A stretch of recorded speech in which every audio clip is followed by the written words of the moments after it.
Welcome everyone, here's how you turn on the Samsung Galaxy Z Flip 4.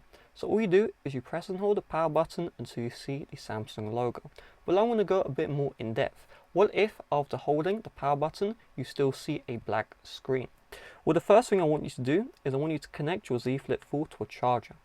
Now if you get this screen which is about to show up, this charging icon, that means that the phone may have just been dead. So give it 5 to 10 minutes, wait for this to charge. Then unplug the charger, wait another 20 seconds, then press and hold the power button and you'll be in. If you've tried all of that and that still isn't working, then let's try a force restart. What's happened is your phone is glitched out. It's actually already powered on, but the screen's black. And so in order to fix this, we're going to press and hold the power and volume down key, and we're going to press and hold these two together. So I recommend you get your left index and then your right thumb. Press and hold for 20 seconds. So 1, 2, 3. So for me, I'm going to see a logo. For you, you're going to see nothing. So just keep these buttons held down. 7, 8, 9, 10, 11, 12, 13, 14, and do not release by the way, 17, 18, 19, 20.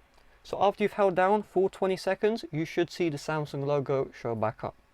If it does not show back up, release the buttons, then press and hold the power button on its own, and you should see the Samsung logo.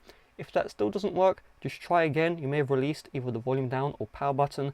That may have been a possibility, and then you'll be good to go with your Samsung Galaxy Z Flip 4.